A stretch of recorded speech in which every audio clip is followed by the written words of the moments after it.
Viral po sa social media ang pagtanggi ni Pangulong Rodrigo Duterte sa dapat sanay photo opportunity para sa turnover ng 20 milyong pisong tulong para sa lalawigan ng Albay. Sa video, tatayo na sana si Albay Governor Al Francis Bichara para sa seremonya ng pagtanggap ng tulong ng lalawigan kaugnay ng epekto ng pagsabog ng Bulkang Mayon mula sa Pangulo.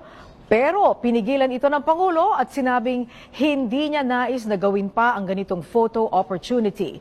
Naunang sinabi ng Pangulo na hindi niya nais ang mga papoging photo op dahil nakokornihan siya. Narinig kasi sa video ang sinabi ng Pangulo, huwag gawin ang ganitong photo op sa kanyang panahon. Git na Pangulo na pera ng taong bayan ang pinagkaloob na tulong sa provincial government ng Albay.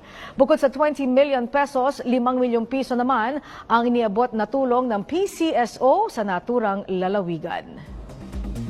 Do not do it in my time. Nakukurnihan ako niyan. Do not do it again. Cut it. I do not like it.